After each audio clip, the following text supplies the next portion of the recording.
Bismillahirrahmanirrahim. Assalamualaikum warahmatullahi wabarakatuh. Alhamdulillahirrabbilalamin. Wabihi nasta'in wa ala umur dunya wadin. Wassalatu wassalamu ala asrafil anbiya'i wal mursalin wa ala alihi wa sahbihi ajmain amma ba'du.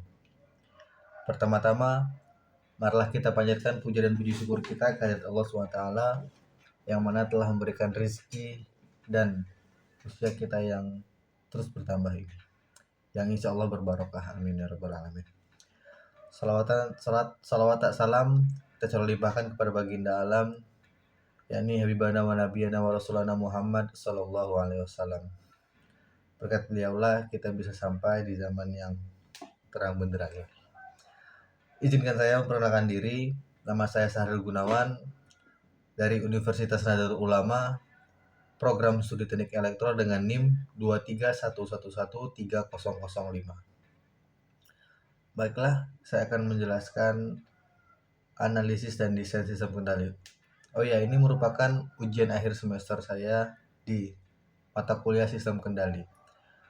Saya akan menjelaskan analisis dan desain sistem kendali itu.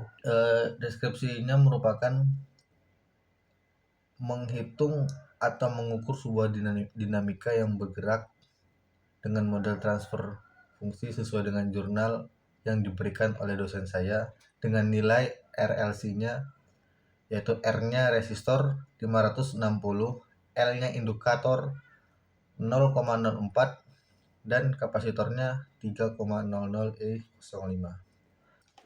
Baik saja, langsung masuk ke rumusan masalah. Di situ ada pemahaman sistem, analisis stabilitas, dan simulasi. Kita masuk ke pemahaman sistem terlebih dahulu. Di sana saya menggunakan Octave untuk mendapatkan blok diagram dari step responsifnya, yaitu dengan nilai yang cukup stabil, yang sangat stabil, bahkan bisa dikatakan stabil karena rest time dan overshootnya dan steady setnya itu sangat perfect lah. Di sini saya mendapatkan nilainya, yaitu dengan den 0,000012, terus ada 0,0168 dan 1 itu merupakan nilai tadi resistor, kapasitor, dan induktor. Gimana cara mendapatkan nilai tersebut?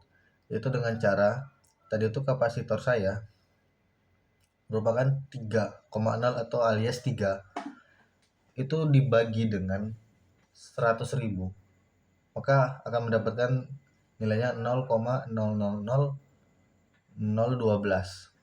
Nah, 0,00003 dan kemudian dikali dengan induktornya, yaitu dengan nilai 0,04, maka terdapatlah 0,000012. Nah, yang 0,0168 itu saya mendapatkan dari hasil kapasitor dikali dengan resistor, yaitu kapasitornya tadi 3,0 alias 3 dibagi dengan 10.000 kemudian dikali dengan 560, maka mendapatkan hasilnya 0,0168. Jadi seperti itu. Lanjut ke komponen utama. Komponen utamanya sebenarnya sederhana, cuman di sini ada beberapa yang cukup cukup luas, yaitu ada elemen inersial, terus ada elemen peredam atau hambatan, dan elemen pegas. Nah, elemen inersial itu ada massa, ada indukasi, dan kapasitor. Terus kalau elemen peredam ada namanya konversi redaman, terus resistor, dan gesekan dalam bentuk listrik. Nah, yang paling penting itu di elemen pegas dan kapasitasi konstanta. Yaitu sangat penting digunakan dalam komponen listrik atau elektronik ya. Jadi di sana ada induktor, kapasitor, sama resistor.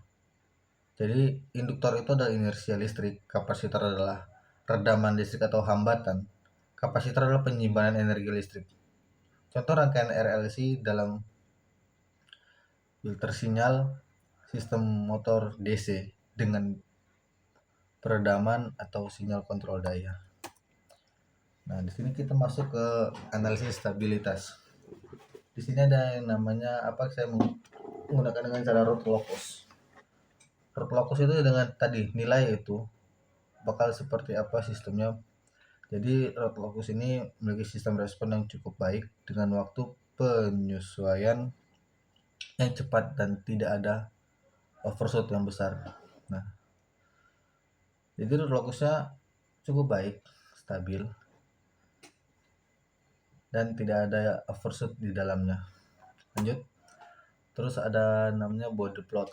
Nah, berdasarkan Bode plot, sistem ini memiliki karakteristik low pass yang berarti hanya frekuensi rendah yang dilewatkan dengan gain mendekati 0. Jadi Bode plot ini aliran listriknya itu dia tidak langsung turun, tapi by step dia akan turun gitu.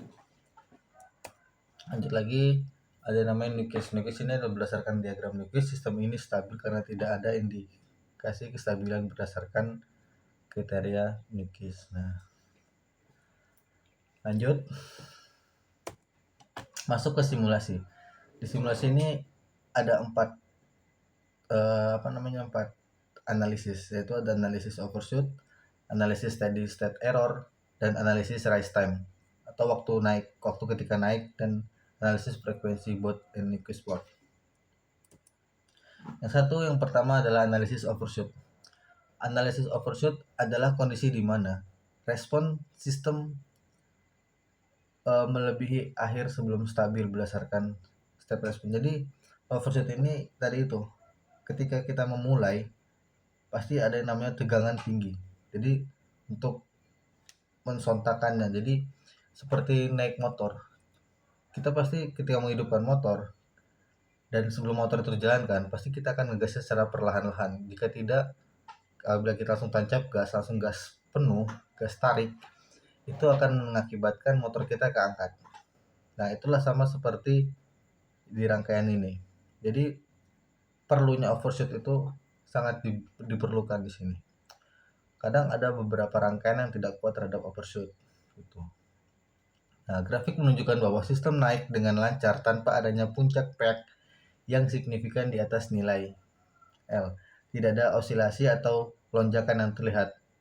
Sistem tidak mengalami overshoot signifikan sehingga aman dari segi lonjakan output. Nah, banyak overshoot ini ya ketika kita mulai menghidupkan suatu komponen, suatu rangkaian, jadi ketika terlalu tinggi tegangannya itu bisa mengakibatkan kebakaran ataupun yang selebihnya gitu.